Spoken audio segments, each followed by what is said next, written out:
And they were funded by elite foundations like the Rockefeller Foundation.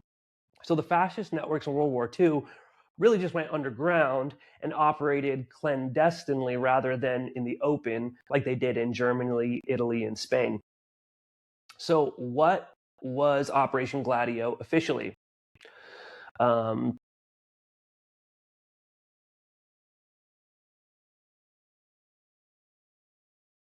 Essentially, what it did was it operated in what became known as a strategy of tension.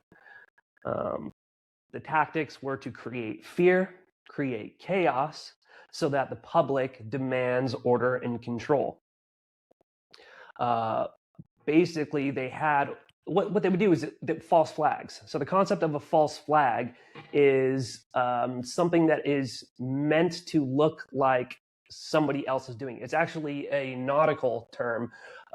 What like a pirate would do is they would put up, a British flag instead of like the Jolly Roger, and then people would think like, oh, it's the Brits, and then they would go and do, some crime, and people would think that the Brits did it, So that's the concept of a false flag. I'll give you a little definition real quick.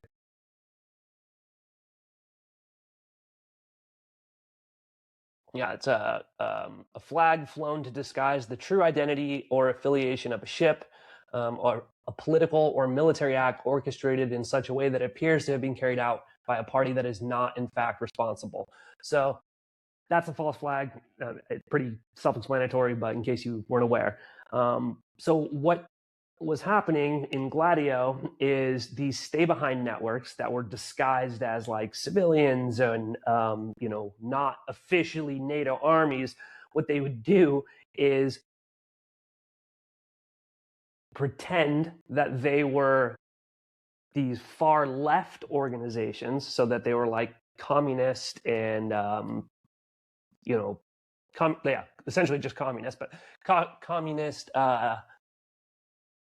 insurgents, and they would like bomb a fountain or a train bombing or a bank.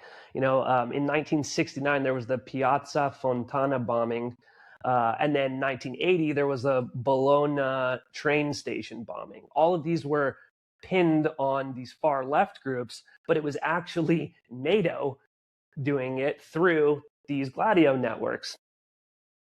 And this is all official. This is confirmed historic fact. In 1990, in fact, the Italian prime minister publicly confirmed the existence of Gladio